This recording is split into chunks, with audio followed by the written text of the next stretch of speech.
Welcome back to another episode of Ringfreaks, where we are reviewing some track tools. And today we have a very special car. And this is Audi R8 LMS GT3 race car.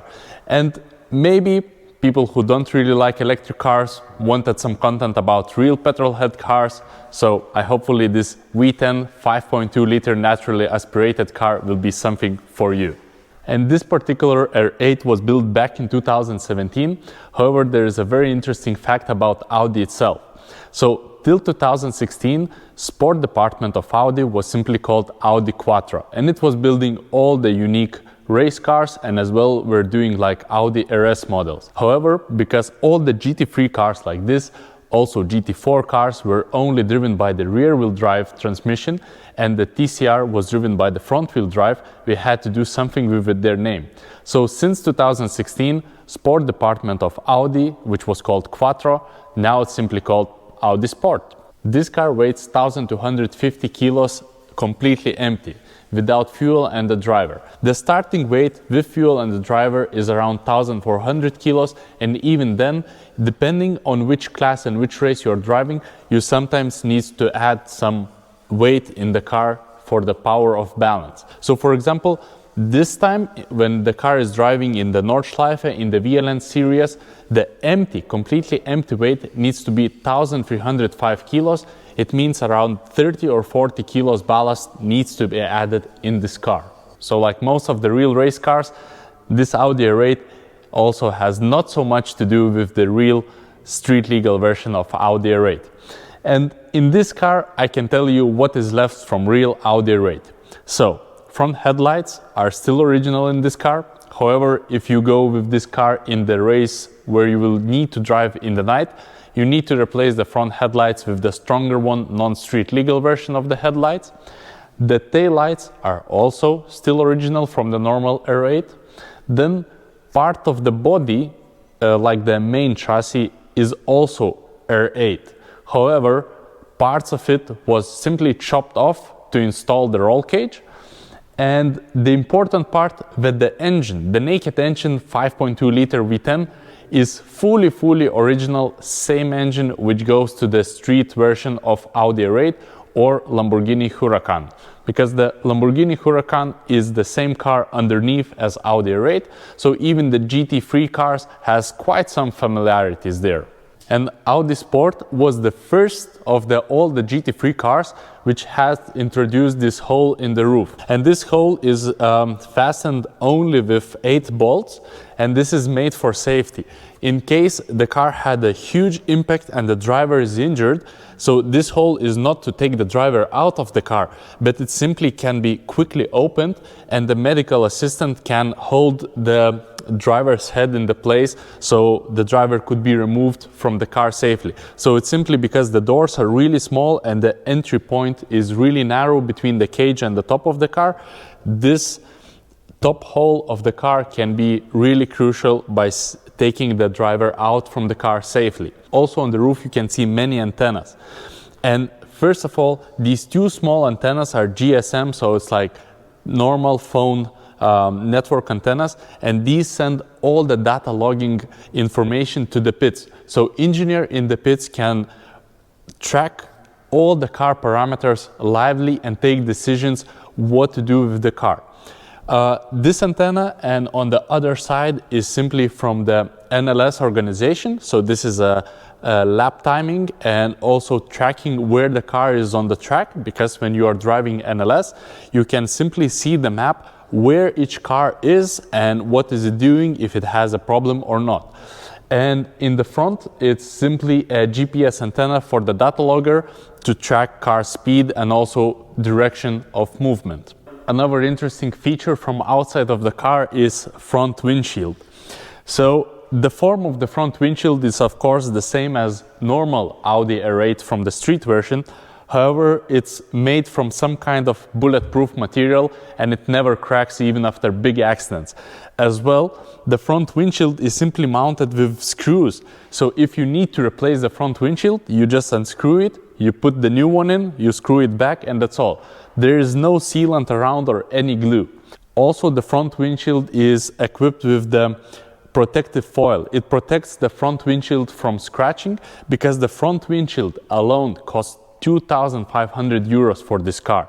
So this foil protects it from scratching, as well from some stone chips. And also, when you have a very fast pit stop, you can simply peel one of the foil layers out, and the driver can see the track again much better without all the mosquitoes on the front windshield. And now let's talk a little bit about the wheels. Even they're still round and with black tires on, they're pretty special here. So first of all, they're 18-inch in the front and in the back, and they have tires of 300 millimeters wide in the front and 310 in the back. And it doesn't matter if it's Audi, Porsche or Ferrari or other GT3 car, in the race you have all the same tires of the same size. However, depends on the racing series. In some series you need to use a mono tire of one manufacturer for all the cars, and in some series you can choose the tire of your choice. So for example, in the NLS, in the Nurburgring, you can choose the tire which you like. As well, what is very interesting, so all the wheels are being torqued by the center nut, and the torque for this is 560 Newton meters. And as well, you need a special head, which when you want to undo the nut, it presses these small pins here, and then it allows the nut to be removed. Because these small pins might hold the nut still in place if it loosens up, but you do not lose the wheel and you feel the wobble and you have some time to simply stop. And one more tip about the GT3 cars. So on the right side of the car, the nut is being torqued in the normal direction of the thread. And on the driver's side, the nuts needs to be torqued in opposite direction. That is simply that they wouldn't get loose while driving. And maybe you have noticed that this R8 has the yellow front lights, and this is for the reason. In NLS series, so it's like 24-hour or 4-hour or 6-hour races, the yellow headlights is on the purpose. So the fastest cars, so like GT3 and other SP9, SP8 and other very, very fast cars, must be equipped with the foil on the front headlights to be yellow, so the other drivers can notice that they are being followed by the very fast car, and once this car flashes their headlights, it flashes yellow light, and the front driver understands that it's simply a very fast car behind him, so he knows that this car will approach him and will overtake him soon. Now let's talk about the interior of the car and what is interesting here. So first of all, once you open the door, you can see that it has a steel FIA roll cage, and that's actually the only steel part in the complete chassis, because the original Audi chassis is built from mostly aluminum, which is also reinforced with carbon fiber, and carbon fiber is riveted and glued together with aluminum. So the roll cage is here for the racing series, and of course to improve the rigidity of the Audi R8 and also improve the safety even more. Now it starts the interesting parts of this car. So all the GT3 cars are equipped with mono seat, so you have a one size seat in the car, and you are not changing the seat depending on the driver, but you are simply changing paddings in the seat depending if the driver is a bigger person or a smaller person, so you simply change the paddings according to that. And also the driver position is not adjustable front and back, but the pedals are adjustable front and back. So even your legs are shorter, for example, like mine, or longer, like a taller person, so you simply adjust the pedals to be in the comfortable position. And in the passenger side, you see no seat. However, it can be installed for some taxi rides, so all the mountings for the racing seat in the passenger side and also for the racing belts here are already in the car, so if you want to do taxi laps in the GT3 car, it's possible. But normally, passenger side is simply used for all the electronics of the car. So here is also the engine management, all the data logging system, also the camera systems are here, and as well the silver box on the bottom of the car is for the ballast. So when you have balance of performance and you need to add some weight, you simply add the weight in this box with these thick bolts and you simply close it off. So if you have an accident, your additional like 20 or 30 kilos do not fly around the car and it's mounted safely here. As well, car battery and ABS system are also installed in the passenger compartment. And this car has 2 fire extinguishers. So one is for the cockpit, so for driver and if there is a passenger, and another fire extinguisher is simply for the engine bay. And here on the steering wheel we have so many buttons, but part of them, they are really easy to explain. It's simply like the corner blinkers or to put the wipers on or off.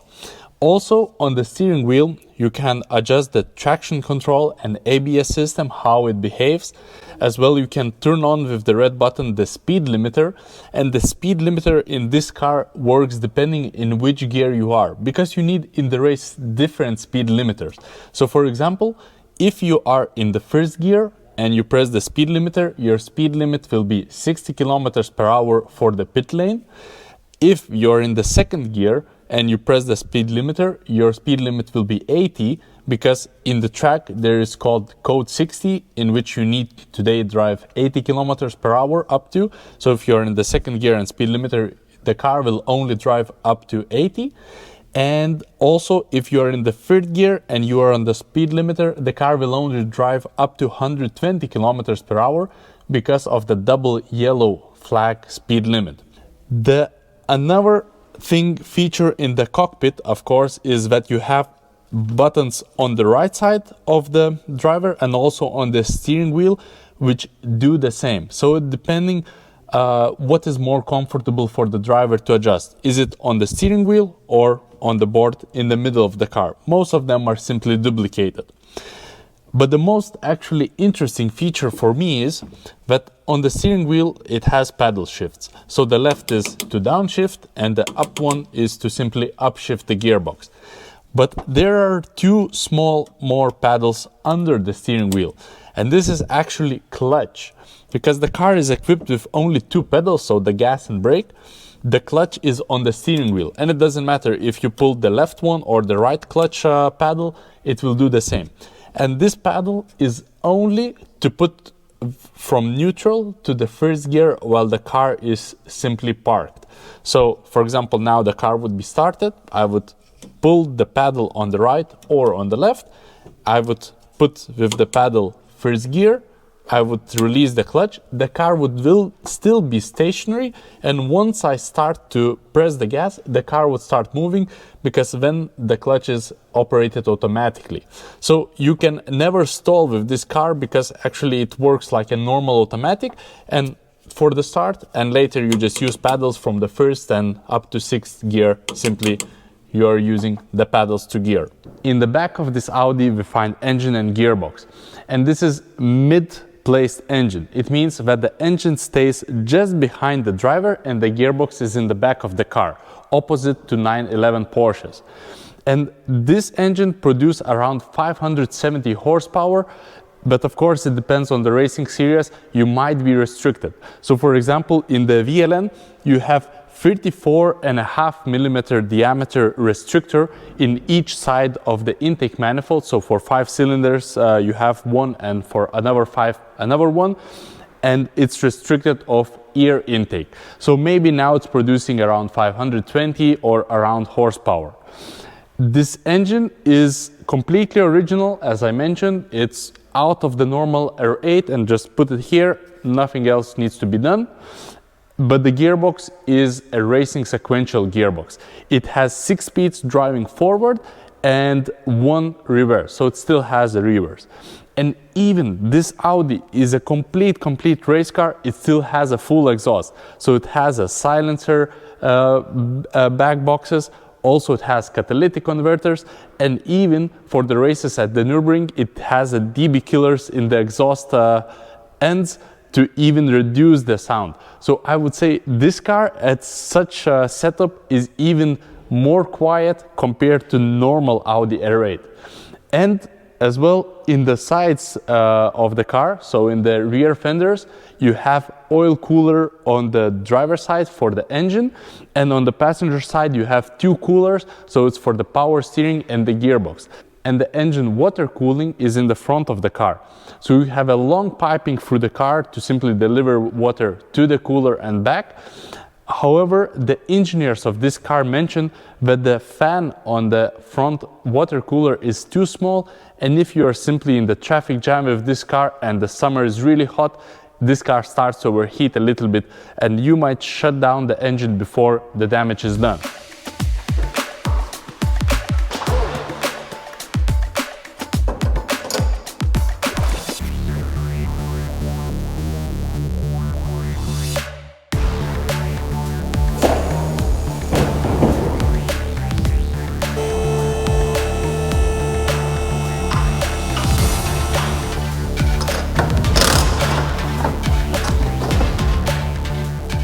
And now let's talk about the suspension in this car.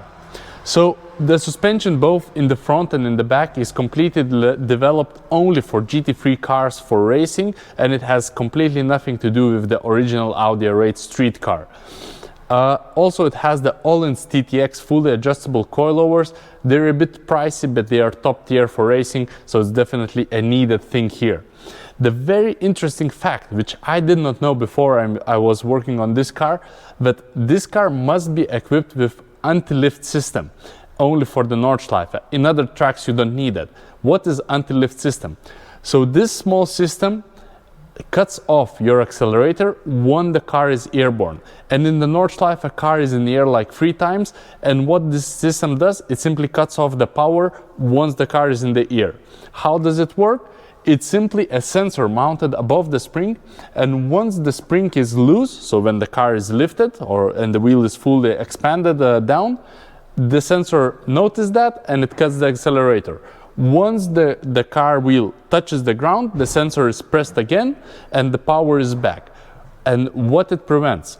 So it prevents for the accelerator being pressed while the car is still in the air, so the wheels wouldn't gain more speed when they were on the ground. Because if we gain more speed and the car lands with much more speed on the wheels when the ground is going, the car might lose traction and simply snap to the barrier or to the side or start spinning. So it's a huge safety feature which is only required while you are racing in the Nordschleife. Apart that, you have a huge Brembo brake discs and a huge caliper with the very thick brake pad. You can change the brake pads without removing the caliper, so it's a very quick change if you need in the pit stops. And also these brakes are being cooled by the huge air duct next to the air radiator, and the tube from the intake for the brake cooling to the brake is about 90 or 100 millimeters diameter. Now let's check the back suspension. All the arms are completely developed just for GT3 cars. The brake system is of course huge and easily serviceable. Also it has a big duct and tube for the brake cooling, and actually the brake cooling intake is in the side skirt. So the air goes all the way from the side skirt around the wheel and somewhere there, and it comes in the back of the brake because there is no other possible way just to route the huge tube of about 80 millimeters in the back. Of course, the rear suspension is as well fully adjustable, also Öhlins TTX in the back, but the anti-lift system is only installed in the one wheel, so it's the driver front left wheel. Apart from these things, there is something original left. So this small white box is to read the data from the tire sensor, so to know the pressure and the temperature, what's happening in the tire. So this system is actually same as in most modern cars. It's simply a sensor in the wheel and the receiver on the car next to all wheels. So that's probably one of the few things which are still left from Audi in this car. And under the car there is not so much to see actually. You have just a really flat bottom, you have a lot of carbon fiber here, apart just a few aerodynamic elements, but I can really assure you that the flat bottom of the car is really flat. Apart that, you have 3 air jacks, 1 in the front and 2 in the back of the car, because the back of the car is heavier here, because the engine and transmission is there. Apart that, it's really flat and just a lot of carbon fiber. And for the end of the video, I would like to give the ring tool score for this car. However, I won't, because I cannot test drive this car on the street because it's a real race car, but I can tell you a few things about this car more.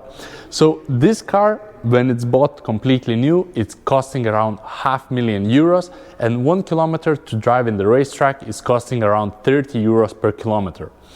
The other thing about Audi compared to other GT3 racing series cars is that it's quite reliable, because some of the cars are using turbo engines which are producing more heat and other things and are not so reliable, and this 5.2 naturally aspirated engine is from completely original car, and actually it's a little bit even downgraded for the racing, so it's super reliable and has a really long lifetime in the race car.